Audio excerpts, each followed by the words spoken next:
আল্লাহ রাব্বুল আলামিন মানুষদেরকে এবং জিন জাতিকে তার ইবাদত করার জন্য বলেছেন। আল্লাহ রাব্বুল আলামিন ইবাদত করার কথা বলে মানুষদেরকে ঘরের মধ্যে বসে থাকার কথা বলেন নাই। আল্লাহ রাব্বুল আলামিন মানুষদেরকে মসজিদের কথা বলেন নাই। আল্লাহ রাব্বুল আলামিন মানুষদেরকে তাদের কর্মের জন্য, তাদের কাজের জন্য, তাদের জীবিকার সন্ধানের জন্য জমিনের মধ্যে লুটিয়ে পড়ার জন্য স্বয়ং আল্লাহ রাব্বুল আলামিন নির্দেশ দিয়েছেন। জোরে বলুন সুবহানাল্লাহ। আমাদের একটু খেয়াল করতে হবে, আপনি ইবাদত করবেন, আপনার ইবাদত করার রাইট কে দিয়েছে?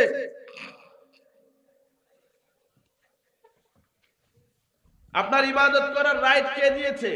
আল্লাহ রাব্বুল আলামিন আপনাকে ইবাদত করার অধিকার দিয়েছেন, কিন্তু অধিকার দিয়েছেন আপনি মানুষ হইলেই আপনার ইবাদত করার জন্য আল্লাহ রাব্বুল আলামিন বলেন নাই। কারণ আমরা জানি পৃথিবীর সবচাইতে বড় ধনী বর্তমান ব্যক্তিটির নাম হলো বিল গেটস। আর ওই বিল গেটস আমরা যদি দেখি, তার খতিয়ানটা যদি তালাশ করি, তাহলে আমরা দেখতে পাবো lakh lakh million million trillion dollars গুলো সারা পৃথিবীতে ওই ব্যক্তিটা মানুষদের কল্যাণে, সমাজের কল্যাণে, রাষ্ট্রের কল্যাণে সে তার অর্থগুলোকে ব্যয় করেছে। অথচ তার ভিতরে শুধুমাত্র প্রিয় নবী মুহাম্মদুর রাসূলুল্লাহ সাল্লাল্লাহু আলাইহি ওয়াসাল্লামের প্রতি ভালোবাসা এবং আল্লাহ রাব্বুল আলামিনের প্রতি ঈমান না থাকার কারণে সে যতই টাকা ব্যয় করুক না কেন, যত ডলার ব্যয় করুক না কেন, সমস্ত ডলারগুলো ব্যয় করে করে একদিন ফুরিয়ে যাবে।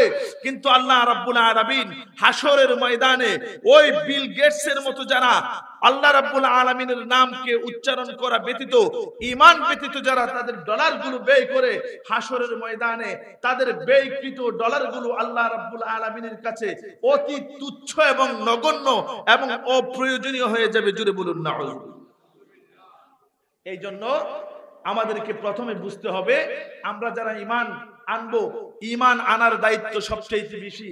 বন্ধুরা আমার, দেখবেন খেয়াল করে, আপনি এবং আমি যদি মনে করি আজকে একটি মালা গাঁথবো, আমার সামনে আমি 1000 ফুল আমি এনে রেখেছি, কিন্তু মালা গাঁথতে লাগে 10টা ফুল। আপনি নিচে দিয়ে যদি গিট্টু না দেন আর গিট্টু না দিয়ে উপর থেকে যদি 1000 বছর পর্যন্ত আপনি মালা গাঁথার জন্য ফুল দিতে থাকেন, ওই রশির ভিতরে আপনার জীবন শেষ হয়ে যাবে, আপনার বাবার জীবন, 14 গোষ্ঠীর জীবন শেষ হয়ে যাবে, কিন্তু আপনার জায়গা থেকে কোনোদিন ফুলের মালা গাঁথা হবে না। কারণ ফুলের মালা গাঁথতে গেলে আপনাকে যে কন্ডিশনটা রয়েছে, সেই কন্ডিশনটা হলো তার নিচ থেকে আপনাকে একটা গেট্টু দিতে হবে। ঠিক তেমনি ভাবে একজন বান্দা, সে যদি মসজিদের মধ্যে ওই বান্দাটা সে যদি আল্লাহ রাব্বুল আলামিনকে বিশ্বাস না করে, সেই যদি প্রিয় নবী মুহাম্মদুর রাসূলুল্লাহ সাল্লাল্লাহু আলাইহি ওয়াসাল্লামের নবুয়ত এবং রিসালাতকে যদি বিশ্বাস না করে, সে যদি জিনকে বিশ্বাস না করে, সে যদি মালায়েকা ফেরেশতাকে বিশ্বাস না করে, সে যদি স্বয়ং আল্লাহ রাব্বুল আলামিনকে বিশ্বাস না করে, সে যদি জান্নাতকে বিশ্বাস না করে, সে যদি জাহান্নামকে বিশ্বাস না করে, সে যদি মৃত্যুর পরে তার আবার নতুন আরেকটা জীবন হবে, ওই জিনিসটাকে যদি সে বিশ্বাস না করে, তাহলে সে যতই ইবাদত করুক না কেন, তার সমস্ত ইবাদতগুলো তুচ্ছ এবং ভেস্তে চলে যাবে। জোরে বলুন নাউযুবিল্লাহ। এই জন্য আমাদেরকে খেয়াল রাখতে হবে, আমরা যারা আশিকে রাসূল, আমরা যারা সুন্নি, আমরা যারা মুমিন, আমরা যারা মুত্তাকি, আমরা যারা পরহেজগার, আমরা যারা মুসলমান, আমাদের কাছে সবচাইতে দামি যে জিনিসটা, ওই জিনিসটার নাম হইল ঈমান। জোরে বলুন সুবহানাল্লাহ। এই জন্য বুঝতে হবে বাবা, ঈমান কি জিনিস, ঈমান কি জিনিস। সকল ফুকাহায়ে আযমগণ বলছেন, আল ঈমান হুয়া তাসদীকু বিমা জাআ বিহি নবী সাল্লাল্লাহু আলাইহি ওয়াসাল্লাম মিন ইনদিল্লাহি তাআলা। আল্লাহ রাব্বুল আলামিন প্রিয় নবী মুহাম্মদুর রাসূলুল্লাহ সাল্লাল্লাহু আলাইহি ওয়াসাল্লামের উপরে যা কিছু নবুয়তি জিন্দেগীর মধ্যে যা কিছু প্রেরণ করেছেন, সমস্ত বিষয়গুলোকে এক বাক্যে, উইদাউট হ্যাভিং এনি ডাউট, কোন ধরনের সন্দেহ ছাড়া, কোন ধরনের শুভা ছাড়া, কোন ধরনের জিজ্ঞাসা ছাড়া, এক বাক্যে প্রথমে বিশ্বাস করার নাম হইল ঈমান। ঠিক কিনা বলুন? এই জন্য আমাদেরকে খেয়াল রাখতে হবে, আমাদের ঈমানগুলো বিভিন্ন সময় চুরি হয়ে যায়। আমাদেরকে ওয়াহাবিরা ডাকে, আমাদেরকে লামাযহাবিরা ডাকে, আমাদেরকে সালাফিরা ডাকে, আমাদেরকে জামাতিরা ডাকে, আমাদেরকে বিভিন্ন কাদেরিয়ারা ডাকে। কাদেরিয়া, এই কাদেরিয়া বলতে এই কাদেরিয়া নয়, এই কাদেরিয়া বলতে একটা বাতিল ফেরকা, ওই বাতিল ফেরকারা ডাকে। আমাদেরকে শিয়ারা ডাকে, আমাদেরকে রাফিজিরা ডাকে, আমাদেরকে খারিজিরা ডাকে।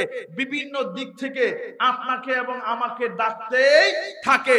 আর যদি তাদের এই ডাকাটা চলমান থাকে তাহলে দেখবেন যে আমরা যারা দুর্বল মুসলমান আছি, ফেসবুক দেখে দেখে যাদের নিজের জীবনটাকে উজাড় করে দেওয়ার চেষ্টা করি, যারা ফেসবুকের ওয়াজগুলো শুনে শুনে নিজের জীবনটাকে উজাড় করে দেওয়ার চেষ্টা করি, ফেসবুকের মধ্যে আমরা যে সকল মুসলমানরা জান্নাতকে তালাশ করি, ওই সকল মুসলমানরা ফেসবুকের আলো বাতাসের কারণে খুব দ্রুতই তারা বিভ্রাট হয়ে যায়।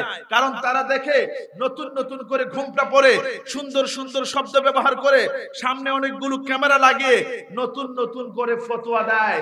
আর ওই সকল ফতোয়াগুলো আমাদের যুব সমাজগুলোকে বিভ্রান্ত করছে, ঠিক কিনা বলো? এই জন্য আমাদেরকে খেয়াল রাখতে হবে, সর্বপ্রথম ঈমান কি।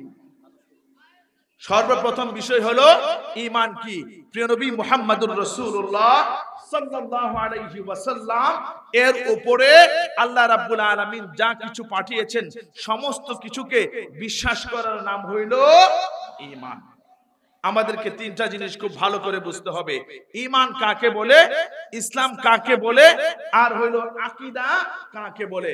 আমরা আকীদার ক্ষেত্রে অনেক সময় একটু বুঝি না। আকীদা কাকে বলে? বলে হয় যে আকীদা আবার কি জিনিস? আমার তো ঈমান আছে, আমি তো মুসলমান, আমার আকীদা আবার কি জিনিস? আমরা এই বিষয়গুলো অনেকেই জানি না। আপনাকে খেয়াল রাখতে হবে, ঈমান হলো বিশ্বাসের নাম, ঈমান হইল আভ্যন্তরীণ বিষয়ের নাম, ঈমান হইল ভেতরের জিনিসের নাম। ঈমান যেটা দেখা যায় না, ঈমান যেটা দেখা যায় না। আপনি দেখবেন যে সবুজ একটি পাতা রয়েছে, যে পাতাটার নাম আমরা বলি মেহেদি পাতা। কি পাতা বলি? মেহেদি পাতা। মেহেদি পাতা দেখতে উপর থেকে সবুজ, কিন্তু আপনাকে ওই বিশ্বাসটা রাখতে হবে, যদিও এটা দেখতে উপর থেকে সবুজ কিন্তু তার ভিতরে রয়েছে লাল একটি রং, ঠিক কিনা বলুন? এই জন্য আমাদেরকে একটু খেয়াল রাখতে হবে, একটু গভীরভাবে চিন্তা করতে হবে। রাসূল আকরাম সাল্লাল্লাহু আলাইহি ওয়াসাল্লাম আমরা ঈমান যেভাবে আনি, আমানতু বিল্লাহি ওয়া মালাইকাতিহি ওয়া কুতুবিহি ওয়া রুসুলিহি ওয়াল ইয়াউমিল আখিরি ওয়াল কদরি খাইরিহি ওয়া শাররিহি মিনাল্লাহি তাআলা ওয়াল বা'সি বা'দাল মাউত, এই যে বিষয়গুলোর কথা বললাম, এই প্রত্যেকটা বিষয়গুলোর নাম হইল ঈমান। বন্ধুরা আমার, আপনি যদি একটা আমার সামনে দিয়ে, আমি একটা স্কুলে চাকরি করি, একটা মাদ্রাসায় চাকরি করি, রাস্তা দিয়ে যেই ছেলেটা হেঁটে যায় তাকে আমি শাসন করতে পারবো না। যেই ছেলেটা স্কুলের মধ্যে ভর্তি হয় না, তার যেমন প্রথম সাময়িক পরীক্ষা নাই, দ্বিতীয় সাময়িক পরীক্ষা নাই, বার্ষিক পরীক্ষা নাই, তার ফেল নাই, তার কোনো পাশের সম্ভাবনাও নাই। কিন্তু যিনি স্কুলের মধ্যে মাদ্রাসার মধ্যে অ্যাডমিশন হবেন, ভর্তি হবেন, তার প্রথম সাময়িক পরীক্ষা আছে, দ্বিতীয় সাময়িক পরীক্ষা আছে, বার্ষিক পরীক্ষা আছে, ইনকোর্স পরীক্ষা আছে, ক্লাস টেস্ট পরীক্ষা আছে, মেমোরি টেস্ট পরীক্ষা আছে, বিভিন্ন ধরনের তার পরীক্ষা আছে। তাকে কখনো পাস করতে হয়, আবার কখনো ফেলও করতে হয়। তার রুল কখনো 100 নম্বরেও যাইতে পারে, আবার তার রুল কখনো 1 নম্বরেও হতে পারে। কিন্তু যেই ব্যক্তিটার ঈমান নাই, সে যত ভালো কাজই করুক না কেন, তার সমস্ত ভালো কাজগুলো আল্লাহ রাব্বুল আলামিনের কাছে একদমই বেহুদা হয়ে যাবে। জোরে বলুন নাউযুবিল্লাহ। এই জন্য ঈমান কাকে বলে? বিশ্বাসের নাম। ঈমান কিসের নাম? বিশ্বাসের নাম। দেখুন হযরত আবু বকর সিদ্দিক রাদিয়াল্লাহু তাআলা আনহু রাসূল আকরাম সাল্লাল্লাহু আলাইহি ওয়াসাল্লামের কলিজার টুকরা সাহাবী ছিলেন। রাসূল আকরাম সাল্লাল্লাহু আলাইহি ওয়াসাল্লাম মেরাজ যখন করে আসলেন, কি করে আসলেন? মেরাজ যখন করে আসলেন, মনে মনে ভাবছেন আমি আমার মেরাজের কথাটা কার কাছে বলবো, কার কাছে বললে মেরাজের কথাটা বিশ্বাস করবে। আবু জাহেলের কাছে বললে মেরাজের কথা বিশ্বাস করবে না, আবু সুফিয়ানের কাছে বললে মেরাজের কথা বিশ্বাস করবে না, ওতবার কাছে বললে বিশ্বাস করবে না, সাহেবের কাছে বললে বিশ্বাস করবে না। অন্যান্য কাফের এবং মুশরিকদের কাছে যদি বলা হয়, তাহলে ওই ব্যক্তিগুলো রাসূল আকরাম সাল্লাল্লাহু আলাইহি ওয়াসাল্লাম শুধুমাত্র একটি রাতে স্বয়ং আল্লাহ রাব্বুল আলামিনের সাথে বাইতুল মুকাদ্দাসের মধ্যে গমন করে সেই বাইতুল মুকাদ্দাস থেকে স্বয়ং আল্লাহ রাব্বুল আলামিনের সাথে সাক্ষাৎ করেছেন। এই বিষয়গুলো শুধু সাক্ষাৎই করেন নাই, বরং জান্নাত দেখেছেন, জাহান্নাম দেখেছেন, সাত আসমান দেখেছেন, সাত জমিন দেখেছেন, লৌহ দেখেছেন, কলম দেখেছেন, আরশ দেখেছেন। শুধু তাই নয়, আল্লাহ রাব্বুল আলামিনের সৃষ্টি জগতের শুরু থেকে শুরু করে একেবারে কিয়ামত পর্যন্ত, শুধু তাই নয়, আখিরি জগতের মধ্যেও আল্লাহ রাব্বুল আলামিন যা কিছু সৃষ্টি করেছেন সমস্ত কিছুকে আল্লাহ রাব্বুল আলামিন প্রিয় নবী মুহাম্মদুর রাসূলুল্লাহ সাল্লাল্লাহু আলাইহি ওয়াসাল্লামকে মিরাজের মধ্যে যাওয়ার পরে দেখিয়েছেন। কি স্বপ্ন যুগে নাকি বাস্তবে? যদি কেউ স্বপ্ন যুগে বিশ্বাস করে তাহলে সে মুমিন এবং মুসলমান হতে পারবে না। কিন্তু এগুলোকে বিশ্বাস করতে হবে রাসূল আকরাম সাল্লাল্লাহু আলাইহি ওয়াসাল্লাম বাস্তবে আল্লাহ রাব্বুল আলামিন সমস্ত কিছু আমার রাসূলকে দেখিয়েছেন। জোরে বলুন সুবহানাল্লাহ। এবার প্রশ্ন আসতে পারে, কিভাবে দেখাইলেন? এই জন্য মুহাদ্দিসিনে কেরামগণ বলেন যে কিভাবে দেখালেন। আল্লাহ রাব্বুল আলামিন রাসূল আকরামকে যখন আল্লাহ রাব্বুল আলামিন মিরাজের মধ্যে নিয়ে যান, তখন দুনিয়ার যে ওয়াক্তটা রয়েছে, সময়টা রয়েছে, সমস্ত সময়গুলোকে আল্লাহ রাব্বুল আলামিন স্টপ করে দিয়েছিলেন। জোরে বলুন সুবহানাল্লাহ। এই মেরাজটা রাসূল আকরাম কি করিয়েছেন স্বপ্ন যুগে নয়, বরং বাস্তবে। আল্লাহ রাব্বুল আলামিন নিজেই বলছেন, ইন্না আরসালনাকা শাহিদাও ওয়া মুবাশশিরাও ওয়া নাযীরা। হে রাসূল, আমি জানি, আল্লাহ রাব্বুল আলামিন বলছেন আমি জানি এমন একটি সময় আসবে যেই সময়ের মানুষের কাছে যখন দ্বীনের দাওয়াত দেওয়া হবে, ওই মানুষগুলো তখন বলবে, আল্লাহকে তো দেখা যায় না, ফেরেশতাদেরকে তো দেখা যায় না, জান্নাত দেখা যায় না, জাহান্নাম দেখা যায় না, কিচ্ছু বলতে কিচ্ছু দেখা যায় না। দুনিয়ার কোন মানুষ অথবা দুনিয়ার কোন ব্যক্তি অথবা দুনিয়াতে কদম রেখেছে এমন কেউ কি আল্লাহ রাব্বুল আলামিনের জান্নাত দেখেছে কিনা? আল্লাহ রাব্বুল আলামিন স্বয়ং আমার হাবিবকে জান্নাত দেখিয়েছেন, জাহান্নাম দেখিয়েছেন। এই সকল কিছু দেখিয়ে আল্লাহ রাব্বুল আলামিন নিজে বলছেন, ইন্না আরসালনাকা শাহিদাও। হে রাসূল, আপনাকে স্বাভাবিক করে আমি পৃথিবীর মধ্যে এই আলমগুলোর মধ্যে প্রেরণ করি নাই, বরং আমি সমস্ত কিছুর সাক্ষ্যদাতা হিসাবে আমি আল্লাহ রাব্বুল আলামিন আপনাকে এই জমিনের মধ্যে প্রেরণ করেছি। জুড়ে বলুন সুবহানাল্লাহ। রাসূল আকরাম সাল্লাল্লাহু আলাইহি ওয়াসাল্লাম মিরাজ শেষ করে যখন কাবা শরীফের সামনে এসে বসলেন, আল্লাহর হাবিব যখন মিরাজ শেষ করে কাবা শরীফের সামনে এসে বসলেন, আবু জাহেল রাসূল আকরাম সাল্লাল্লাহু আলাইহি ওয়াসাল্লামের পাশ দিয়ে চলে যাচ্ছিলেন। রাসূলুল্লাহকে দেখতে পেলেন, একটু চিন্তিত হৃদয়ে আবু জাহেল ডাক দিলেন, মুহাম্মদ সাল্লাল্লাহু আলাইহি ওয়াসাল্লাম। আল্লাহর হাবিব সাল্লাল্লাহু আলাইহি ওয়াসাল্লাম আবু জাহেলের প্রথম ডাকটা শুনেন নাই। তার পিছনে কারণ হইল, গত রাত্রে আল্লাহ রাব্বুল আলামিনের সমস্ত সৃষ্টিগুলোকে প্রিয় নবী সাল্লাল্লাহু আলাইহি ওয়াসাল্লামের চক্ষু মুবারকের মাধ্যমে দেখিয়েছেন। জোরে বলুন সুবহানাল্লাহ।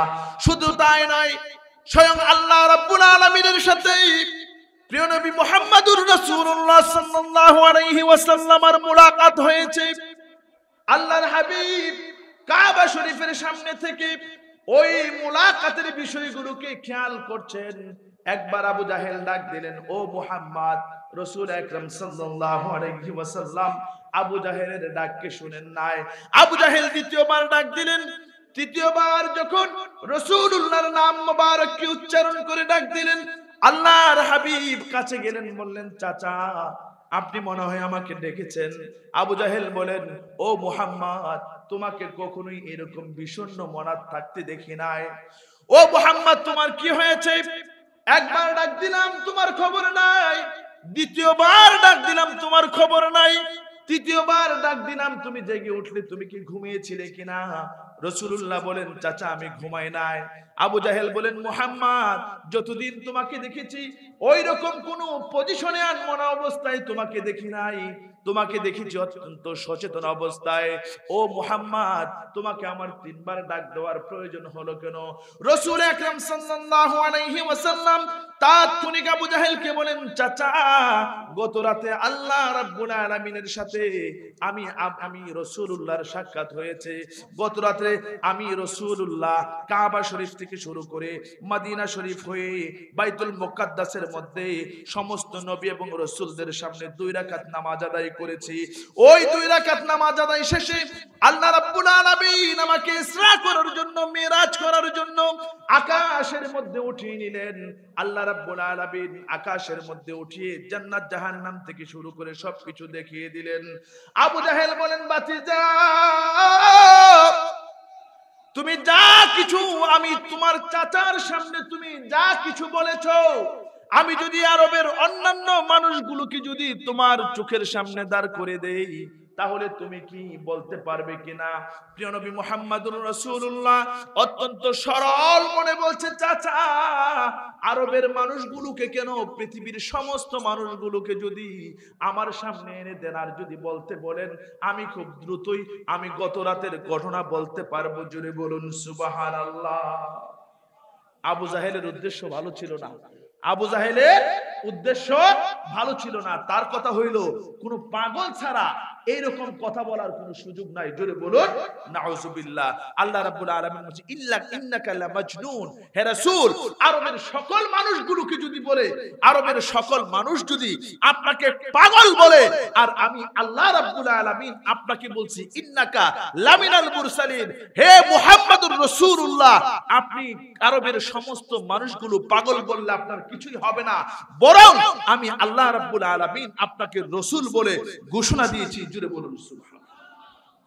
এবার আবু জাহেলের উদ্দেশ্য হইল যে রাসূলুল্লাহকে আরবের মানুষদের সামনে একটু পাগল বলে সাব্যস্ত করা। জোরে বলুন নাউজুবিল্লাহ। কিতাবের মধ্যে এসেছে আরেকটা রাসূলুল্লাহকে মিথ্যাবাদী বলে সাব্যস্ত করা। কিন্তু ঘটনা হইল কি রাসূল আকরাম সাল্লাল্লাহু আলাইহি ওয়াসাল্লাম সিরাতে হালাবি আল্লামা নুরউদ্দিন হালাবি রাহমাতুল্লাহি আলাইহি এই মিরাজের ঘটনা বর্ণনা করেছেন।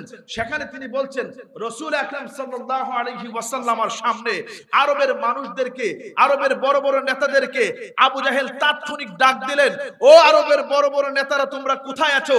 আসো কাবা শরীফের সামনে অল্প সময়ের মধ্যে জড়ো হয়ে যাও। আমার ভাতিজা মুহাম্মদ গত রাতে নাকি সে এইগুলো দেখে এসেছে, আসো তোমরা তার কাছ থেকে শুনো। জোরে বলুন নাউজুবিল্লাহ। তাদের উদ্দেশ্য ভালো না।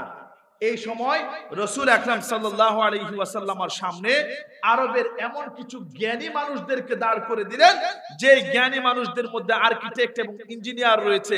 ওই ইঞ্জিনিয়ার গুলো গত সপ্তাহে রাসূল আকরাম সাল্লাল্লাহু আলাইহি ওয়াসাল্লাম যেই দিন মিরাজ করেছেন তার এক সপ্তাহ পূর্বে তারা বাইতুল মুকাদ্দাস থেকে ফেরত এসেছে।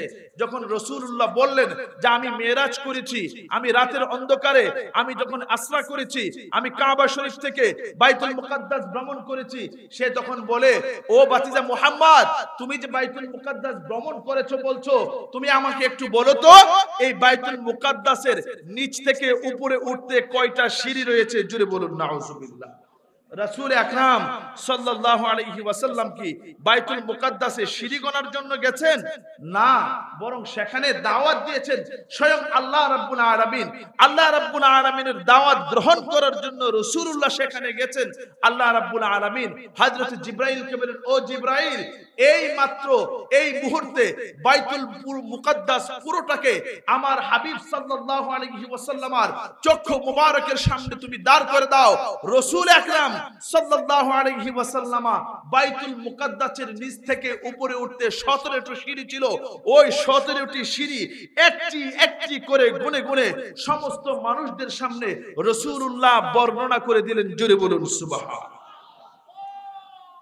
আল্লাহর হাবিবকে কাফের এবং মুশরিকরা যখন বিভ্রান্তিতে ফেলতে চেয়েছে, রাসূল আকরাম সাল্লাল্লাহু আলাইহি ওয়াসাল্লাম যখন আরবের কাফের এবং মুশরিকদের প্রশ্নের জবাবটা দিয়ে দিলেন, এবার আবু জাহেল আর্কিটেক্ট ইঞ্জিনিয়ারদেরকে জিজ্ঞাসা করতেছে, ও ইঞ্জিনিয়ার গত সপ্তাহে তোমরা বাইতুল মুকাদ্দাস ঘুরে এসেছো, তোমরা বলো তো বাইতুল মুকাদ্দাসের মধ্যে নিচ থেকে উপরে উঠতে কয়টি সিঁড়ি রয়েছে?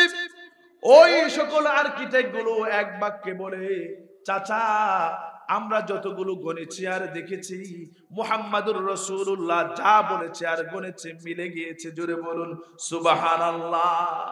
রসুল আকরাম এই আবু জাহেল এনেছে রসুলুল্লাহকে মিথ্যাবাদী প্রমাণ করার জন্য, বিভ্রান্তকারী প্রমাণ করার জন্য।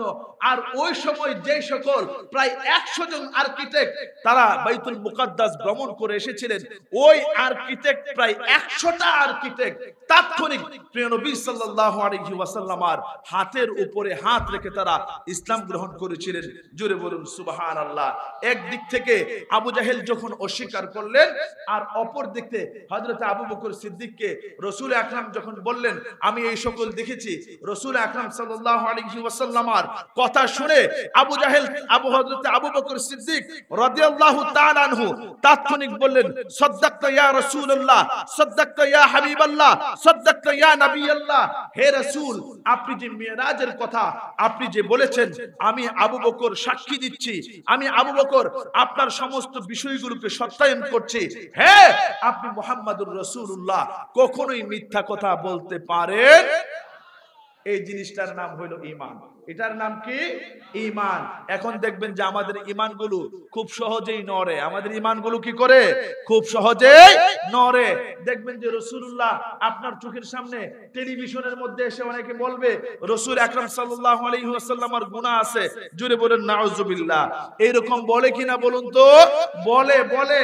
আপনারা হয়তো অনেকে শুনেন, আবার অনেকে শুনেন না, কিন্তু আমাদের কাছে রেকর্ড আছে ওই সকল দুষ্ট চক্রগুলো মানুষের ঈমানগুলোকে নিয়ে তারা ছিনিমিনি খেলছে। তারা বারবার বলছে রাসূল আকরাম সাল্লাল্লাহু আলাইহি ওয়াসাল্লামের নাকি গুনাহ আছে। যদি তারা বলে রাসূলুল্লাহর যদি গুনাহ না থাকতো, রাসূলুল্লাহ কেন প্রায় প্রতিদিন 100 বারের বেশি তওবা করতেন? জোরে বলুন নাউজুবিল্লাহ। মুফাসসিরিন কেরামগণ, মুহাদ্দিসিন কেরামগণ সকলেই বলছেন যে রাসূলুল্লাহ কেন তওবা করতেন? রাসূলুল্লাহ তওবা করার পিছনে 3টি কারণ উল্লেখ করা হয়েছে। কয়টি? এক নম্বরে বলা হয়েছে লি তালিমে কাইফিয়াতিত তাওবা। একজন মুমিন এবং মুসলমান অপরাধ করার পরে, গুনাহ করার পরে সে কিভাবে আল্লাহ রাব্বুল আলামিনের কাছে তওবা করবে, সেই পদ্ধতিটা শিক্ষা দেওয়ার জন্য রাসূল আকরাম সাল্লাল্লাহু আলাইহি ওয়াসাল্লাম তিনি তওবা করেছেন আল্লাহ রাব্বুল আলামিনের কাছে। জোরে বলুন সুবহানাল্লাহ। দ্বিতীয় নম্বর কারণ হইল আল্লাহ রাব্বুল আলামিনের কাছে প্রিয় নবী মুহাম্মদুর রাসূলুল্লাহ সাল্লাল্লাহু আলাইহি ওয়াসাল্লাম উম্মতি মাগফিরাতি উম্মতিকা, আল্লাহ রাব্বুল আলামিনের কাছে উম্মতের মাগফিরাত কামনা করার জন্য প্রায় 100 বারের বেশি প্রতিদিন তওবা করেছেন। জোরে বলুন সুবহানাল্লাহ। তৃতীয় নম্বর ব্যাখ্যা দেওয়া হয়েছে রাসূল আকরাম সাল্লাল্লাহু আলাইহি ওয়াসাল্লাম তওবা করেছেন, তার পিছনে কারণ হইল যে তওবার যে কি গুরুত্ব, তওবার যে কি গুরুত্ব মানুষদেরকে, মুসলমানদেরকে। কারণ আল্লাহ রাব্বুল আলামিন পবিত্র কোরআনের মধ্যে বলেছেন তুবু ইলাল্লাহি তাওবাতান নাসুহা। আল্লাহ রাব্বুল আলামিন বলছেন বান্দা, যখন তুমি গুনাহ করবে, গুনাহ করতে করতে করতে করতে তোমার কলবটাকে যখন তুমি পাথরের চাইতে শক্ত করে ফেলবে, গুনাহ করতে করতে করতে করতে তোমার কলবটাকে যখন তুমি কয়লার চাইতে কালো বানিয়ে ফেলবে, যখন তোমার কাছে মনে হবে তোমার চাইতে বেশি গুনাহগার এই পৃথিবীর মধ্যে এই মুহূর্তে আর কেউ নাই, তখন তুমি যখন আল্লাহ রাব্বুল আলামিনের কাছে গুনাহ মাফ চাইবে। রাসূল আকরাম সাল্লাল্লাহু আলাইহি ওয়াসাল্লামের হাদিস মিশকাতের মধ্যে নকল করেছেন, বুখারী এবং মুসলিমের মধ্যে এসেছে আল্লাহ রাব্বুল আলামিন শেষ আসমানের মধ্যে রাতের শেষাংশে এসে মানুষদেরকে ডাকতে থাকে, ও মানুষরা তোমরা শুনো, তোমাদের মাঝে কে আছে আমি আল্লাহ রাব্বুল আলামিনের কাছে ক্ষমা চাইবে, আমি আল্লাহ রাব্বুল আলামিন তাদেরকে ক্ষমা করে দেব। তোমাদের মাঝে কে আছে যে আমি আল্লাহ রাব্বুল আলামিনের কাছে রিজিক চাইবে, আমি আল্লাহ রাব্বুল আলামিন তার রিজিকগুলোকে বাড়িয়ে দেব। তোমাদের মাঝে কে আছে যে আমি আল্লাহ রাব্বুল আলামিনের কাছে সম্মান চাইবে, আমি আল্লাহ রাব্বুল আলামিন তার সম্মান বাড়িয়ে দেব। জোরে বলুন সুবহান। এই জন্য খেয়াল রাখতে হবে, এইরকম ভুলভাল ফতোয়া দিয়ে আপনাকে আমাকে বিভ্রান্ত করার চেষ্টা করা যাবে। আপনি বিভ্রান্ত হবেন না, আমি বলছি হবেন না, কিন্তু আপনি আমার কথা শোনার দরকার কি? কারণ আপনি তখনই বিভ্রান্ত হবেন না যখন আপনার দামানটা একজন আল্লাহর ওলির সাথে যখন বাঁধা থাকে, তখন আপনি কখনোই বিভ্রান্ত হবেন না। আর আপনার যদি অভিভাবক না থাকে, আপনার যদি রাহবার না থাকে, আপনার যদি গার্ডিয়ান না থাকে, আপনি যে কোনো সময় কি হয়ে যেতে পারেন, বিভ্রান্ত হয়ে যেতে পারেন। এই জন্য এই জায়গাগুলো আমাদের অত্যন্ত সেনসিটিভ। আমি আজকে পবিত্র কালামুল্লাহ শরীফের সূরা হামিম সাজদার 30 নম্বর আয়াত তিলাওয়াত করেছি। এই 30 নম্বর আয়াতের মধ্যে ঈমানের বিষয়ে আলোচনা করে হয়েছে। ইন্নাল্লাযীনা ক্বালু রাব্বুনাল্লাহ, যারা আল্লাহ রাব্বুল আলামিনের উপরে ঈমান এনে আল্লাহকে যারা তাদের রব হিসাবে মেনে নিবে। কি হিসাবে মেনে নিবে? রব হিসাবে মেনে নিবে। শুধুমাত্র রব হিসাবে মেনে নিলেই হবে না, বরং ওই রব হিসাবে মেনে নেওয়ার পরে ওই কথার উপরে ইস্তেকামত থাকতে হবে। কি থাকতে হবে? ইস্তেকামত থাকতে হবে, অটল থাকতে হবে। আপনাকে ফুটকার মতো টান দিবে, আপনি তার ডাকে যাওয়া যাবে না। আপনাকে ঈমানি দামানের মধ্যে আপনাকে ধরে রাখতে হবে।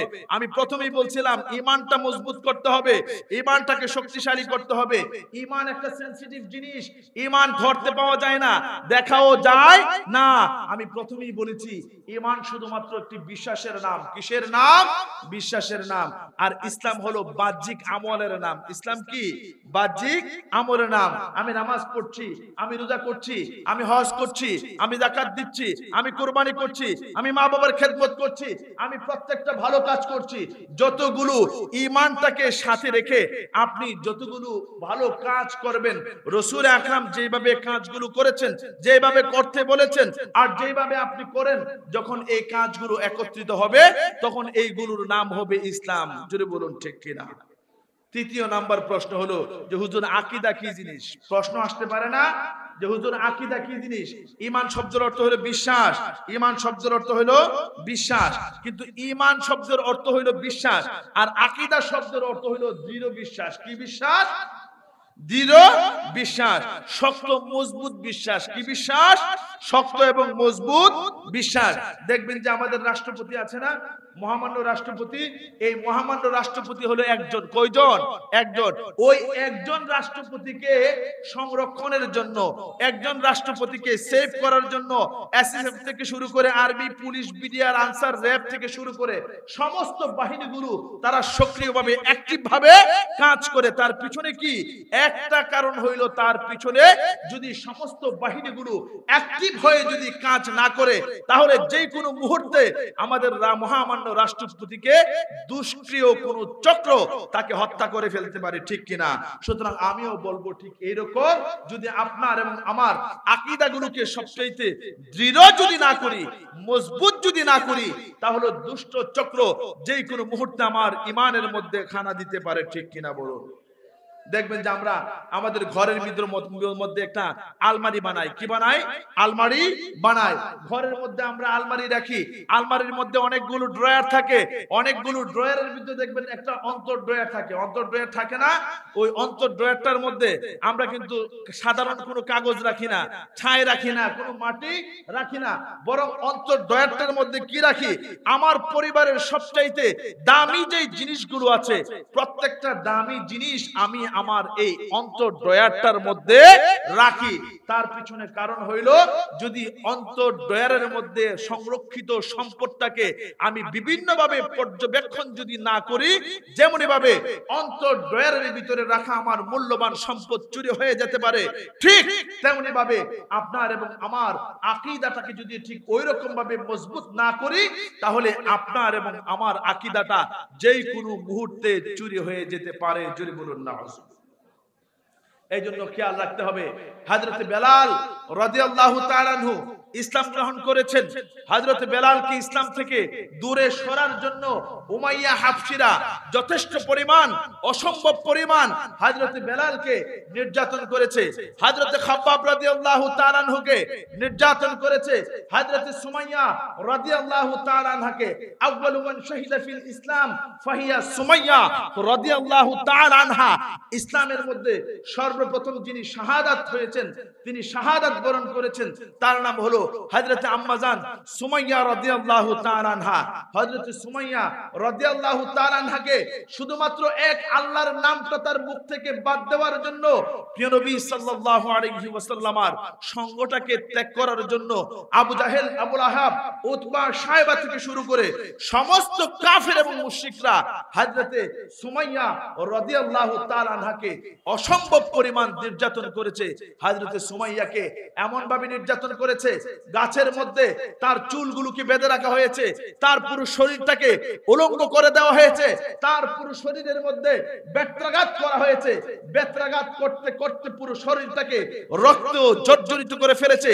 হযরতে সুমাইয়া বলে, ও আবু জাহেল, তুমি একবার কেন, তুমি 70 বার আমি সুমাইয়াকে তুমি আঘাত করো, আমার চামড়াগুলোকে যদি পুড়ে দাও তাহলে একবার তুমি চামড়া পুড়লে দ্বিতীয়বার হবে, এইরকম ভাবে যদি তুমি 70 বার আমি সুমাইয়ার গায়ের চামড়াগুলোকে তুমি পুড়ে দাও, আল্লাহ রাব্বুল আলামিন যদি আমাকে 70 বার পর্যন্ত জীবিত থাকার তৌফিক দেয় তাহলে আমি 70 বারের শেষ অংশ পর্যন্ত আমি বলবো আমি মুহাম্মাদুর রাসূলুল্লাহর যে দামান ধরেছি, তার উপরে যে ঈমান এনেছি, ও আমার সমস্ত কিছু চলে যেতে পারে কিন্তু আমি আমার ঈমানটাকে কোনোদিন ত্যাগ করতে পারবো না। জোরে বলুন সুমাইয়া। সুবহানাল্লাহ। রাসূল আকরাম সাল্লাল্লাহু আলাইহি ওয়াসাল্লামকে ভালোবাসেন, আপনিও ভালোবাসেন, সাহাবায়ে আজমাইনরাও ভালোবেসেছে, তাবিঈরা ভালোবেসেছে, আর যারা ইমাম রয়েছেন, আইম্মায়ে তরিকাত রয়েছেন, ওনারা ভালোবেসেছেন, যারা আইম্মায়ে আল আহাদিস রয়েছেন ওনারা ভালোবেসেছেন, যারা বিভিন্ন বড় বড় সালাফরা রয়েছেন ওনারাও ভালোবেসেছেন। আর আপনি এবং আমি ভালোবাসি। আমার ভালোবাসাটা আর আপনার ভালোবাসাটার মধ্যে পার্থক্য হবে তখন যখন আপনার সামনে প্রিয় নবী মুহাম্মাদুর রাসূলুল্লাহকে কেউ গালি দেয় আর আপনি যদি চুপ করে বসে থাকেন তাহলে বুঝতে হবে যে আপনার ভিতরে ঈমানের চাইতে মুনাফিকির জায়গাটা বেশি হয়ে গেছে। জুড়ে বলুন নাউযুবিল্লাহ। এই জন্য মনে রাখতে হবে রাসূলুল্লাহকে ভালোবাসতে হবে। লা ইউমিনু আহাদুকুম হাত্তা কুনা আহাব্বা ইলাইহি মিন ওয়ালিদিহি ওয়া ওয়ালাদিহি ওয়ান নাসি আজমাইন। রাসূলুল্লাহকে সবচাইতে উপরে থেকে আল্লাহ রাব্বুল আলামিন মাখলুকাতের মধ্যে যার মান সবার উপরে, আল্লাহর পরে যার স্থান, তিনি হলেন আমাদের প্রিয় নবী মুহাম্মাদুর রাসূলুল্লাহ সাল্লাল্লাহু আলাইহি ওয়াসাল্লাম।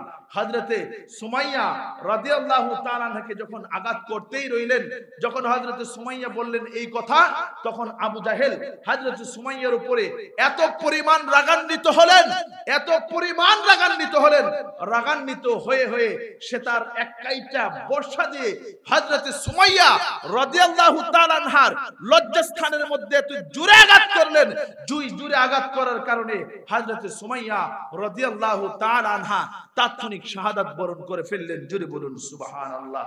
রাসূল আকরাম সাল্লাল্লাহু আলাইহি ওয়াসাল্লাম সুমাইয়ার পাশ দিয়ে যখন চলে যাচ্ছিলেন, রাসূলুল্লাহ বললেন, সাবরান আলী ইয়াসির ফা ইন্না মাউইদাকুমুল জান্নাহ। ও ইয়াসিরের পরিবার, তোমরা ধৈর্য ধারণ করো, কারণ আল্লাহ রাব্বুল আলামিন আমাকে এইমাত্র সুসংবাদ দিয়েছেন তার এই পুরা পরিবারকে আল্লাহ রাব্বুল আলামিন জান্নাতে দেওয়ার ওয়াদা করেছেন। জোরে বলুন সুবহানাল্লাহ। আল্লাহ রাব্বুল আলামিন বলেন, ইন্নাল্লাযীনা ক্বালু রাব্বুনাল্লাহু সুম্মা ইসতাকামু তাতানাজ্জালু আলাইহিমুল মালাইকাতু আল্লা তাখাফু ওয়া লা তাহজান। আল্লাহ রাব্বুল আলামিন রাসূল আকরাম সাল্লাল্লাহু আলাইহি ওয়াসাল্লামকে একটা নির্দেশনা দিলেন, ওয়ানজির আশীরাতাকাল আকরাবিন। হে রাসূল, আপনাকে আমি আল্লাহ রাব্বুল আলামিন আমি আনুষ্ঠানিকভাবে নবুয়ত দিয়ে দিলাম। ওগো নবী, আপনার দায়িত্ব হলো ওয়ানজির আশীরাতাকাল আকরাবিন। ওগো নবী, আমি আল্লাহ রাব্বুল আলামিন আপনার দায়িত্বটাকে বাড়িয়ে দিলাম। আমি আল্লাহ রাব্বুল আলামিন আমি আপনাকে বলে দিলাম, নবী গো, আপনার পাড়া প্রতিবেশী, নিকটতম আত্মীয় স্বজন যারা আছে তাদেরকে আপনি দ্বীনের দাওয়াত দেন। আল্লাহর হাবিব সাল্লাল্লাহু আলাইহি ওয়াসাল্লাম মনে মনে ভাবতে শুরু করলেন আমি কার কাছে দ্বীনের দাওয়াত দেব? হযরতে আম্মা জান খাদিজাতুল কুবরা রাদিয়াল্লাহু তাআলা আনহার কাছে। আল্লাহর হাবিব সবার আগে যখন বললেন খাদিজা, আল্লাহ রাব্বুল আলামিন আমাকে ওয়াহী দিয়েছেন, আমাকে একটা কালিমা দিয়েছেন, সেই কালিমাটার নাম হলো লা ইলাহা ইল্লাল্লাহু মুহাম্মাদুর রাসূলুল্লাহ সাল্লাল্লাহু আলাইহি ওয়াসাল্লাম। হযরতে খাদিজাতুল কুবরা রাদিয়াল্লাহু তাআলা আনহার কাছে রাসূল আকরাম যখন বললেন খাদিজা, আল্লাহ রাব্বুল আলামিন আমাকে কালেমা দিয়েছেন, ওই কালেমাটা তুমি হযরতে খাদিজা তোমার কাছে আমি বলছি, যদি তুমি রাজি থাকো তাহলে তুমি কালেমাটা গ্রহণ করে নাও। হযরতে খাদিজা বলেন, ওগো নবী, আমি আপনাকে যতদিন দেখেছি, আমি আপনার সাথে যতদিন থেকেছি, আপনার সাথে যতদিন সংসার করেছি, যতদিন থেকে আমি আপনাকে চিনেছি, ততদিন দেখেছি আপনি কোনোদিন নারী নির্যাতন করেন নাই, আপনি কোনোদিন খারাপ করে গালি দেন নাই, আপনি কোনোদিন আমানতের খেয়ানত করেন নাই, আপনি কোনোদিন মানুষদেরকে খারাপ কোনো কথা বলেন নাই। আমি যতদিন দেখেছি কোনোদিন আপনি কোনোদিন মিথ্যা কথা বলেন নাই। সুতরাং দুনিয়ার সমস্ত সত্যগুলো যদি একদিকে হয়, আর আমার কাছে সবচেয়ে বড় সত্য হলো আল্লাহ রাব্বুল আলামিন যে আপনাকে ওয়াহী দিয়েছেন, নবী এবং রাসূল বলে পাঠিয়েছেন, আমি ওই জিনিসটাকে বিশ্বাস করে নিলাম। জোরে বলুন সুবহানাল্লাহ। রাসূল আকরাম সাল্লাল্লাহু আলাইহি ওয়াসাল্লাম আর চতুর্দিক থেকে যখন সাহাবায়ে আজমাইনদের সংখ্যা বৃদ্ধি পেতে শুরু করলো, সাহাবায়ে আজমাইনদের সংখ্যা যখন বৃদ্ধি পেতে শুরু করলো, রাসূল আকরাম সাল্লাল্লাহু আলাইহি ওয়াসাল্লাম আর চাচা হযরতে হামজা রাদিয়াল্লাহু তাআলা আনহু যখন ইসলাম গ্রহণ করে ফেললেন, আরবের মুশরিক যারা আছে তাদের গায়ের মধ্যে আগুন জ্বলে গেল। তারা মনে মনে শুরু করলো, ঘটনা কি? যেই মুহাম্মদকে আমরা এত আদর করেছি, যেই মুহাম্মদকে আমাদের সন্তানের চাইতে বেশি ভালোবেসেছি, ওই মুহাম্মদ তো দেখি আজকে আমাদের বাপ দাদার ধর্মের মধ্যে চুনকালি মেখে দিয়ে তার নতুন একটি ধর্ম আমাদের সামনে উদ্ভাসিত করার চেষ্টা করেছে। জোরে বলুন নাউজুবিল্লাহ। আরবের দারুন নাদওয়া বৈঠকখানার মধ্যে মিটিং বসে গেলেন, ক্যাবিনেট বসে গেলেন। আবু জাহেল, আবু লাহাব, উতবা সাহেব, আবু সুফিয়ান সকলেই মিলে মিটিং করলেন। মিটিং করে সিদ্ধান্ত নেওয়া হয়েছে উতবাকে রাসূলুল্লাহর কাছে পাঠাবেন, আর উতবা রাসূলুল্লাহকে তিনটা প্রস্তাব দিবেন। এক নাম্বার প্রস্তাব হইল, ওগো মুহাম্মদ, আরবের মধ্যে তোমাকে এত ভালোবাসি, মুহাম্মদ আরবের মধ্যে তোমাকে এত বেশি ভালোবাসি, তোমার বাবা ছিল না, তোমার মা ছিল না, আমরা ভালোবেসে তোমাকে লালন পালন করেছি, তোমাকে বিশ্বাস করেছি, তোমার কথায় বিশ্বাস করেছি, তোমার বিশ্বস্ততা দেখে আমরা আরবের সমস্ত মানুষগুলো তোমার নাম আমরা দিয়ে দিয়েছি আলামিন। ও মুহাম্মদ, তোমার কাছে তিনটা প্রস্তাব দিয়ে আরববাসী আমি উতবাকে পাঠিয়েছে। রাসূলুল্লাহ বলেন, চাচা আপনার প্রস্তাবগুলো পেশ করেন। উতবা বলেন, মুহাম্মদ তুমি যদি চাও আরবের সবচাইতে বড় ধনী ব্যক্তিতে পরিণত হবে, ও মুহাম্মদ আমি তোমাকে কথা দিচ্ছি, আমি তোমাকে কথা দিচ্ছি, আরবের যত ধনী ব্যক্তিত্বগুলো আছে সমস্ত ধনী ব্যক্তিত্বগুলোর সম্পদগুলোকে আমি আগামীকাল সকাল 10টার মধ্যে তোমার কদমের মধ্যে লুটিয়ে দেব। জোরে বলুন নাউজুবিল্লাহ। রাসূল আকরাম সাল্লাল্লাহু আলাইহি ওয়াসাল্লামকে দ্বিতীয় নাম্বার আরেকটা প্রস্তাব দিচ্ছেন। রাসূলুল্লাহকে বলছেন, ও মুহাম্মদ তুমি যদি চাও আরবের সবচেয়ে শ্রেষ্ঠতম সিংহাসনের মধ্যে, নেতৃত্বের সিংহাসনের মধ্যে তুমি বসবে, আমরা তোমাকে ওয়াদা দিচ্ছি আবু জাহেল, আবু লাহাব, উতবা সাহেব, আবু সুফিয়ান আজকের পর থেকে কেউ নেতৃত্ব দেবে না, বরং পুরো গোটা আরবের মধ্যে তুমি মুহাম্মদ নেতৃত্ব দেবে। জোরে বলুন নাউজুবিল্লাহ। তৃতীয় নাম্বার রাসূলুল্লাহকে বলছেন, ও মুহাম্মদ আরবের সমস্ত ধনী ব্যক্তিরা আমি উতবাকে তোমার কাছে তৃতীয় নাম্বার আরেকটি প্রস্তাব দিয়েছেন। সেই তৃতীয় নাম্বার প্রস্তাবটা হইল, তুমি যদি চাও আরবের সবচাইতে সুন্দরী নারীগুলোকে বিয়ে করবে, যদি তুমি চাও 1000 সুন্দরী নারীগুলোকে বিয়ে করবে, আমি কথা দিলাম আরবের প্রত্যেকটা সুন্দরী নারীগুলোকে তোমার কদমের মধ্যে লুটিয়ে দেব। জোরে বলুন নাউজুবিল্লাহ। রাসূল আকরাম সাল্লাল্লাহু আলাইহি ওয়াসাল্লাম উতবাকে বলেন, চাচা আপনার তিনটা প্রস্তাবনা আমি শুনেছি, কিন্তু তিনটা প্রস্তাবনার বিপরীতে আমাকে কি করতে হবে? উতবা বলে, বাতিজা তোমাকে তিনটা প্রস্তাবনা দিয়েছি, আর তিনটা প্রস্তাবনা যদি তুমি গ্রহণ করো তাহলে আমার পক্ষ থেকে আরেকটা কথা হইল, তুমি যে একটি নতুন ধর্ম আবিষ্কার করেছো, তুমি তোমার ধর্ম প্রচার থেকে বিরত থাকতে হবে। জোরে বলুন নাউজুবিল্লাহ। আল্লাহ রাব্বুল আলামিন তাৎক্ষণিক পবিত্র কোরআন শরীফের সূরা হামিম সাজদার 30 নম্বর আয়াত নাযিল করে দিচ্ছেন, ইন্নাল্লাযীনা ক্বালু রাব্বুনাল্লাহ সুম্মা ইসতাকামু তাতানাজ্জালু আলাইহিমুল মালায়েকা আল্লা তাখাফু ওয়া লা তাহজানু ওয়া আবশিরু বিল জান্নাতিল্লাতী কুনতুম তুআদুন। ওগো নবী, কেউ যদি আমি আল্লাহর উপর ঈমান আনে, আর ঈমান আনার পরে যদি ওই ঈমানের উপর যদি ইস্তেকামত থাকে, অটল থাকে, আমি আল্লাহ রাব্বুল আলামিন তাকে গ্রহণ করার জন্য দুনিয়াতেও অসংখ্য অগণিত ফেরেশতা নাজিল করে দেব, এবং আখিরাতেও তাকে সংবর্ধনা দেওয়ার জন্য আমি অসংখ্য অগণিত ফেরেশতাদেরকে দিয়ে দিব।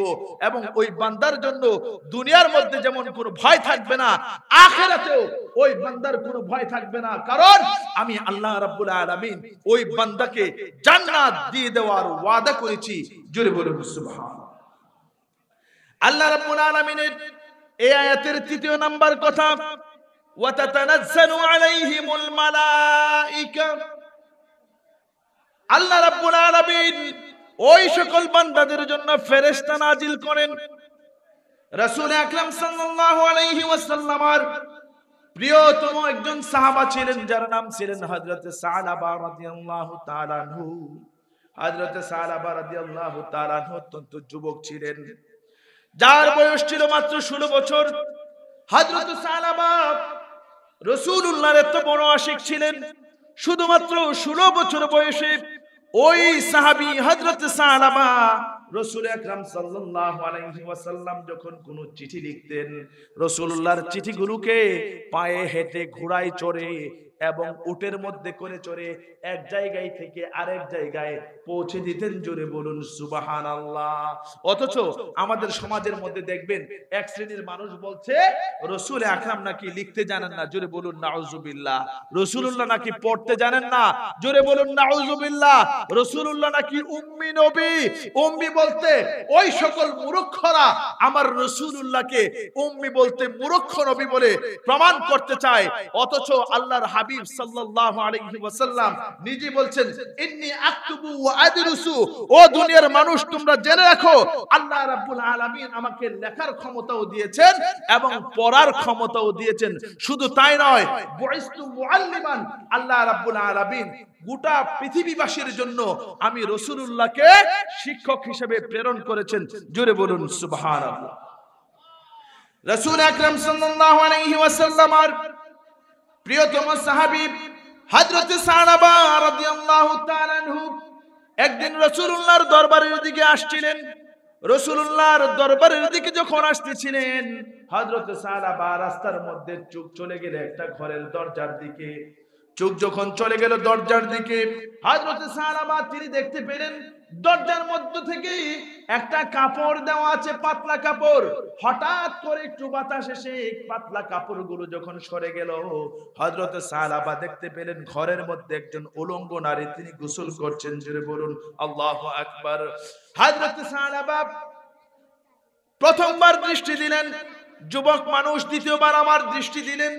দ্বিতীয়বার দৃষ্টি দিয়ে কয়েক কদম যখন তিনি হেঁটে গেলেন, কয়েক কদম হেঁটে যাওয়ার পরে হযরত সালাবা তার মনের ভিতরে এত অনুকম্পা সৃষ্টি হয়ে গেল, হায় হায় করলামটা কি? আমি না আল্লাহর রাসূলের একজন সাহাবী। আমি প্রথমবার আমার চোখ পড়ে গেছে, দ্বিতীয়বার কেন আমি আমার চোখ ওই জায়গার মধ্যে পড়ে গেল? হযরত সালাবা কান্না করতে করতে করতে করতে প্রায় বেহুশ হয়ে গেলেন। হযরত সালাবা রাসূল আকরাম সাল্লাল্লাহু আলাইহি ওয়াসাল্লামের রাসূলুল্লাহর দরবারের দিকে না যেয়ে তিনি কাঁদতে কাঁদতে কাঁদতে কাঁদতে প্রায় 7 দিন পর্যন্ত বেহুশ অবস্থায় ছিলেন। হযরত সালাবা রাদিয়াল্লাহু তাআলা আনহু প্রায় মক্কা থেকে 70 কিলোমিটার দূরে চলে গেলেন। হযরত সাহাবা সেখানে যাওয়ার পরে তিনি দেখতে পেলেন ওই জায়গার মধ্যে রাসূল আকরাম সাল্লাল্লাহু আলাইহি ওয়াসাল্লাম খোঁজ করতে শুরু করলেন। ঘটনা কি? যেই সাহাবীকে আমি অনেক বেশি ভালোবাসি, ওই সাহাবী তো দেখি আজকে প্রায় 7 দিন হয়ে গেল আমি রাসূলুল্লাহর দরবারের মধ্যে নাই। তার কারণটা কি? তার পিছনে একটি কারণ রয়েছে। হযরত সাহাবা রাসূল আকরাম সাল্লাল্লাহু আলাইহি ওয়াসাল্লামের দরবারের দিকে যেতে তিনি ভয় পাচ্ছেন। তার কারণ তিনি যে একটি অন্যায় করেছেন, সে অন্যায়ের কারণে চতুর্দিক থেকে তাকে খুঁজতে শুরু করলেন। খুঁজে যখন তাকে পাওয়া যাচ্ছিল না, চতুর্দিক থেকে যখন খোঁজা শুরু করলেন, আল্লাহর হাবিব সাল্লাল্লাহু আলাইহি ওয়াসাল্লাম সাহাবা রাদিয়াল্লাহু তাআলা আনহুকে খুঁজে বের করে আনার জন্য হযরত আবু বকর ওমর ওসমান রাদিয়াল্লাহু তাআলা আনহুকে নির্দেশ দিলেন। হযরত ওমর রাদিয়াল্লাহু তাআলা আনহু সাহাবা রাদিয়াল্লাহু তাআলা আনহুকে খোঁজার জন্য বের হয়ে গেলেন। খুঁজতে খুঁজতে খুঁজতে খুঁজতে যখন তিনি বের হইলেন, একটি পর্যায়ে একটা বালকের সাথে সাক্ষাৎ হইল, রাখালের সাথে। রাখালকে বলেন, ওরে রাখাল, তুমি আমার সাহাবাকে দেখেছো কিনা? রাখাল বলে, কোন ব্যক্তিটা সাহাবা আমি জানি না, তোমার সাহাবা কেমন দেখতে তাও জানি না, তবে একটা লোকের সন্ধান আমার কাছে আছে, যে লোকটা আজকে 7 দিন ধরে কোনো কিছু খায় না, যে লোকটা তার শরীরের মধ্যে কাপড়গুলোকে মাটির সাথে মিশিয়ে ফেলেছে, ওই লোকটা শুধু কাঁদে আর কাঁদে। আমি যখন ওই লোকটার সামনে তার খাবারের জন্য বাটির মধ্যে করে একটু দুধ নিয়ে গেলাম, তার চোখের সামনে যখন, মুখের সামনে যখন দুধটা হাজির করে দেওয়া হলো, তার চোখ থেকে এমন ভাবে ঝরঝর করে পানিগুলো পড়তে শুরু হইলো। পানিগুলো পড়ে তার চোখের সামনে, পানিগুলো এমন ভাবে পড়েছে যেন তার দুধের বাটির মধ্যে পানি আর দুধের বাটিগুলো একসাথে হয়ে গিয়েছে। জোরে বলুন সুবহানাল্লাহ। হযরত ওমর রাদিয়াল্লাহু তাআলা আনহু ওই হযরত সাহাবাকে রাসূলুল্লাহর দরবারে নিয়ে আসলেন। রাসূলুল্লাহর দরবারে আনার পরে হযরত সাহাবা রাদিয়াল্লাহু তাআলা আনহু আল্লাহর হাবিব বললেন, ইয়া রাসূলুল্লাহ, ইয়া হাবিবাল্লাহ, আমি আপনার কাছে জানতে চাই, যেই 7 দিন পর্যন্ত আমি আপনার দরবারে ছিলাম না, ওই 7 দিনের মধ্যে আল্লাহ রাব্বুল আলামিন আমার ব্যাপারে পবিত্র কোরআনের কোন আয়াত নাজিল করেছে কিনা? জোরে বলুন সুবহানাল্লাহ। রাসূলুল্লাহ, রাসূল আকরাম সাল্লাল্লাহু আলাইহি সাল্লাম সাহাবাকে বলে, সাহাবা, ওই 7 দিনের ভিতরে কোন আয়াত তোমার শানে নাজিল হয় নাই, কোন মুনাফিকের শানেও নাজিল হয় নাই। আয় আয় ও সাহাবা, তুই গুনাহ করেছিস, যখন তুই তওবা করে নিয়েছিস, যখন তুই তোর গুনার জন্য তুই মাফ চেয়ে ফেলেছিস, যখন তুই তোর গুনার জন্য লজ্জিত হয়েছিস, যখন তুই তোর গুনার জন্য তুই বেকরার হয়ে গিয়েছিস, আল্লাহ রাব্বুল আলামিন তাৎক্ষণিক তোর তওবাগুলোকে কবুল করে নিয়েছেন। জোরে বলুন সুবহানাল্লাহ। আমাদেরকে খেয়াল রাখতে হবে, আমরা যে দরবারগুলোতে আসি, দরবারগুলো কি জিনিস? দরবারগুলো হলো আমার ঈমান রক্ষার জিনিস। দরবারগুলো হইলো হক্কানি রব্বানি, দরবারগুলো হইলো আমার আকীদাগুলো সংশোধন করার জিনিস। দরবারগুলো হইলো আমাকে নতুন নতুন করে তালিম এবং তারবিয়াত শিক্ষা দেওয়ার জিনিস। সাবধান, খেয়াল রাখবেন, আল্লাহর ওলিদের দরবারের মধ্যে যখন আসবেন, আল্লাহর ওলিদের দরবারের মধ্যে যখন আসবেন, মনিবের সামনে গোলামের ঠিক যে অবস্থা, একজন দরবারের, আল্লাহর ওলিদের দরবারে, শায়েখদের দরবারে, পীর সাহেবদের দরবারে আসলে ওই রকম মুরিদদের অবস্থা ঠিক ওই রকম হতে হবে। কারণ এটা শিক্ষার জায়গা, এখানে কোনো বেয়াদবি চলবে না। আল্লাহর ওলিদের দরবারে যদি কেউ বেয়াদবি করে, তাহলে তার জীবন যতগুলো আমল অর্জন করেছে, সমস্ত আমলগুলো বরবাদ হয়ে যায়। সুতরাং আমাদেরকে খেয়াল রাখতে হবে, আমাদেরকে খেয়াল রাখতে হবে, আল্লাহর ওলিদের সাথে কখনো বেয়াদবি করা যাবে না। রাসূল আকরাম সাল্লাল্লাহু আলাইহি ওয়াসাল্লামকে কেউ আখিরি নবী মানে, কিন্তু কেউ প্রথম নবী মানে না। রাসূল সাল্লাল্লাহু আলাইহি ওয়াসাল্লাম নিজেই বলেছেন, আমি আল্লাহ রাব্বুল আলামিন আমাকে সমস্ত নবী এবং রাসূলদের শুরুতে আমি রাসূলুল্লাহকে সৃষ্টি করেছে। জোরে বলুন সুবহানাল্লাহ। খুলিকতু আউয়ালান ওয়া বুইসতু আখিরান। রাসূল বলেন, আল্লাহ রাব্বুল আলামিন সবার আগে আমি রাসূলুল্লাহকে সৃষ্টি করেছে। দেখবেন যে আজকের মাহফিলের যিনি প্রধান অতিথি, তিনি শেষে আসবেন। আল্লাহ রাব্বুল আলামিন প্রিয় নবী সাল্লাল্লাহু আলাইহি ওয়াসাল্লামকে সকল নবী এবং রাসূলদের শেষে, সমস্ত নবী এবং রাসূলদের শেষে আমার রাসূলকে পাঠিয়েছেন। আবার কেউ শ্রেষ্ঠ নবী মানেন, কেউ আখিরি নবী মানেন না, কারণ রাসূল সাল্লাল্লাহু আলাইহি ওয়াসাল্লামের পরে আর কোন নবী আসবেন না, কারণ রাসূল নিজেই বলেছেন ইন্নার রিসালাতা ওয়ান নবুওয়াতা ক্বাদ ইনকাতাআত লা রাসূলা বা'দি ওয়ালা নবী। আমি রসুল হইলাম, আমি মুহাম্মাদুর রাসূলুল্লাহ হইলাম সর্বশেষ নবী এবং রসুল, আমার পরে আর কোন নবী এবং রসুল আসবেন না। জোরে বলুন সুবহানাল্লাহ। পঞ্চম নম্বরের কথা, সর্বশেষ কথা, 1 মিনিটে কথাটা বলবো। সেই কথাটা হইল রসুল বলেছেন আমাদের এই আখিরি জামানার মধ্যে এমন একটা দল আসবে, যেই দলটা এমন কিছু মানুষের আবির্ভাব হবে, যেই মানুষগুলো আমার কলিজার টুকরা সাহাবায়ে আজমাইনদেরকে তারা গালি দিবে। চিৎকার করে বলেন নাউজুবিল্লাহ। আজকে নতুন একটা বিভ্রান্তকারী একটা সংগঠন বের হয়েছে, একটা দল বের হয়েছে। ওই দলগুলো তারা বলে হযরত আবু বকর সিদ্দিক রাদিয়াল্লাহু তাআলা আনহু নাকি মুনাফিক হয়ে গিয়েছেন। জোরে বলুন নাউজুবিল্লাহ। হযরত ওমর উসমান নাকি মুনাফিক হয়ে গিয়েছেন। জোরে বলুন নাউজুবিল্লাহ। তারা বলে আম্মা জান আয়েশা সিদ্দিকা রাদিয়াল্লাহু তাআলা আনহা মুনাফিক হয়ে গিয়েছেন। জোরে বলুন নাউজুবিল্লাহ। জান্নাতের সার্টিফিকেট প্রাপ্ত দুইজন সাহাবী হযরত তালহা এবং হযরত জুবাইর রাদিয়াল্লাহু তাআলা আনহুমা, উনারাও নাকি মুরতাদ হয়ে গিয়েছেন। জোরে বলুন নাউজুবিল্লাহ। রাসূলুল্লাহর একজন সাহাবী হযরত মুআবিয়া রাদিয়াল্লাহু তাআলা উনার ব্যাপারে কিলোকাল করার কোন সুযোগ নাই। আহলে সুন্নাত ওয়াল জামাতের আকীদা হলো সকল সাহাবীদেরকে মানতে হবে, কোন সাহাবীকে গালি দেওয়া যাবে না, কারণ রাসূল নিজে বলেছেন লা তাসুব্বু আসহাবি, আমার কোন সাহাবীদেরকে গালি দেওয়া যাবে না। ওয়া ইযা রাআইতুম আল্লাযীনা ইয়াসুব্বুনা আসহাবি কুলু লানাতুল্লাহি আলা মা শাররিকুম। ও দুনিয়াবাসী, তোমরা শুনে রাখো, আখিরি জামানার মধ্যে এমন কিছু লোক হবে, ওই সকল লোকগুলো আমার সাহাবে আজমাইনদেরকে গালি দিবে। যখন তারা সাহাবে আজমাইনদেরকে গালি দিতে তোমরা শুনো, তখন তোমরা তাদের উপরে লানত দিবে, তাদের উপরে লানত দিবে, তাদের উপরে লানত দিবে। জোরে বলেন নাউজুবিল্লাহ।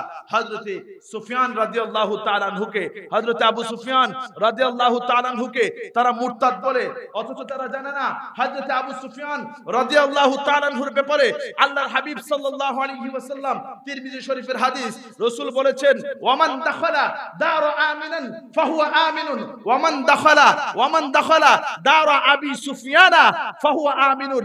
আজকে বিদায় হজের দিনে আমি বলে যাচ্ছি, রাসূল বলছেন বিদায় হজের দিনে আমি বলে যাচ্ছি, আজকের দিনে যারা আবু সুফিয়ানের ঘরের মধ্যে প্রবেশ, সকলেই নিরাপদ। জোরে বলুন সুবহানাল্লাহ। হযরতে আবু সুফিয়ান রাদিয়াল্লাহু তাআলা আনহুর জানাজা করেছেন হযরতে উসমান জিন্নুরাইন রাদিয়াল্লাহু তাআলা। কে করেছেন? হযরত উসমান জিন্নুরাইন রাদিয়াল্লাহু তাআলা আনহু। তাহলে হযরত আবু সুফিয়ান কাফের ছিলেন নাকি সাহাবী ছিলেন? হযরত উসমান রাদিয়াল্লাহু তাআলা আনহু বুঝেন নাই, আর আমি এবং আপনি নাকি বুঝি। জোরে বলুন নাউজুবিল্লাহ। আল্লাহ রাব্বুল আলামিন এই হক্কানি রব্বানি দরবারগুলোর সাথে নিজেদেরকে কানেক্টেড করে নিজেদের ঈমান, আকীদা এবং আমলগুলো সংরক্ষণ করার তৌফিক যেন আল্লাহর প্রিয় হাবিব আপনি, আল্লাহর প্রিয় হাবিব আপনি, কাঁটাবিহীন একটি গোলাপ, আপনাকে কেউ কষ্ট দিলে, আপনাকে কেউ দুঃখ দিলে, স্বয়ং আল্লাহ দেই জবাব।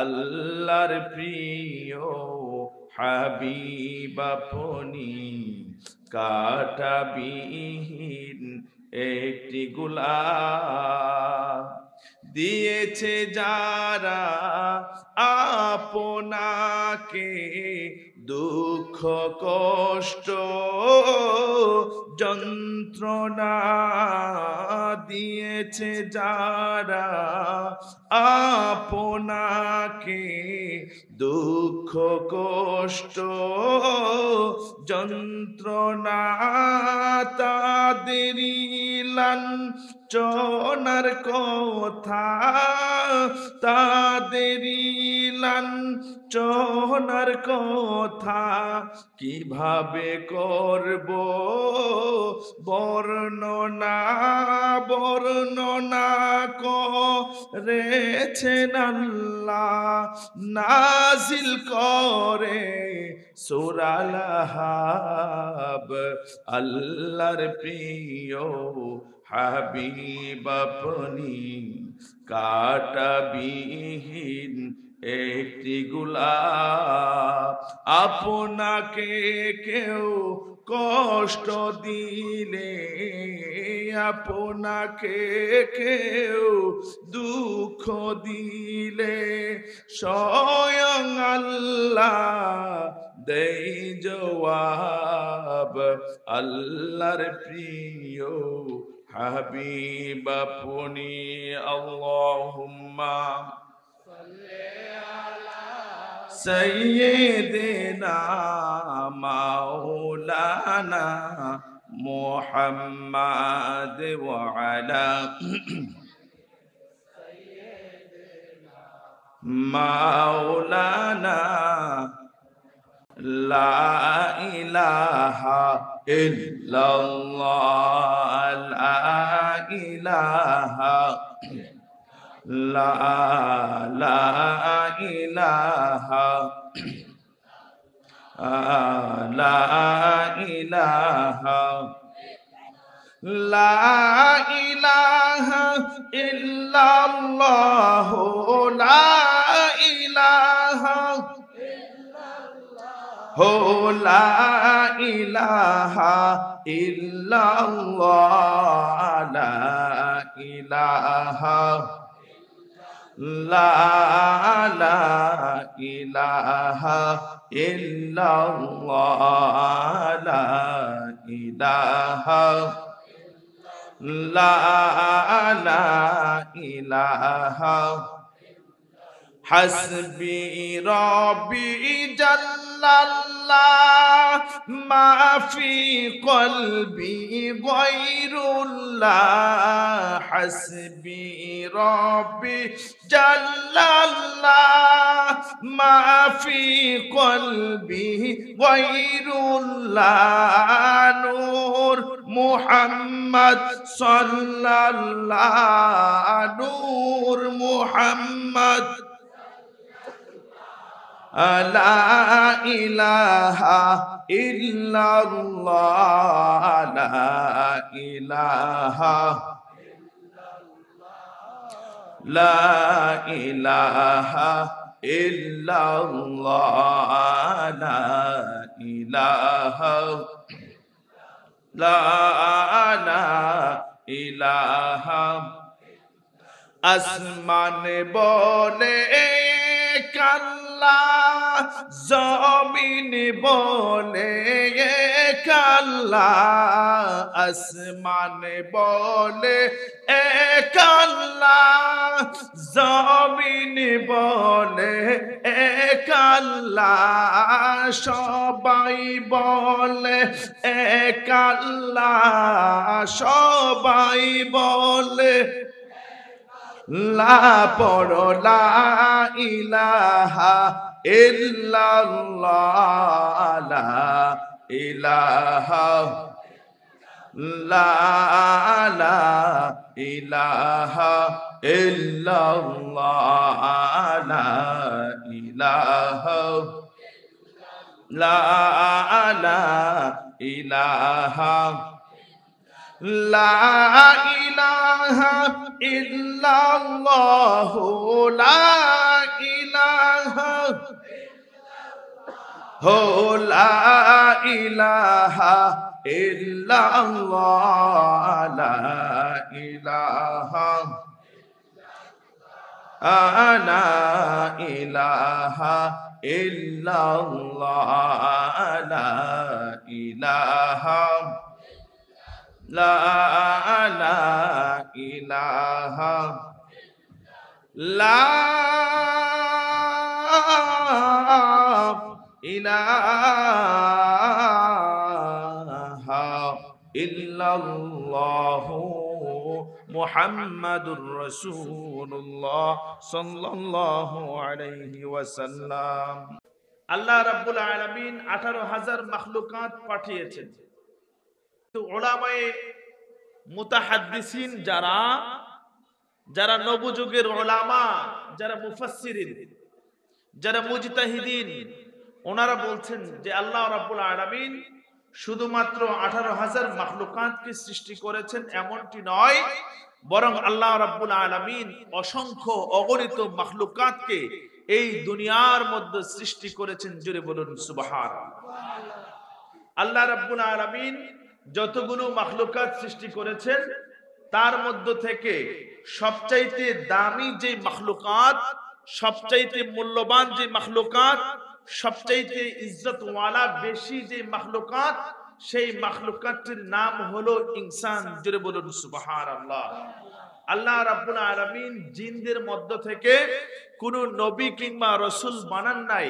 আল্লাহ রাব্বুল আলামিন তার অসংখ্য অগণিত মাখলুকাতগুলোর মধ্য থেকে কোন নবী এবং রাসূলদেরকে বানান নাই।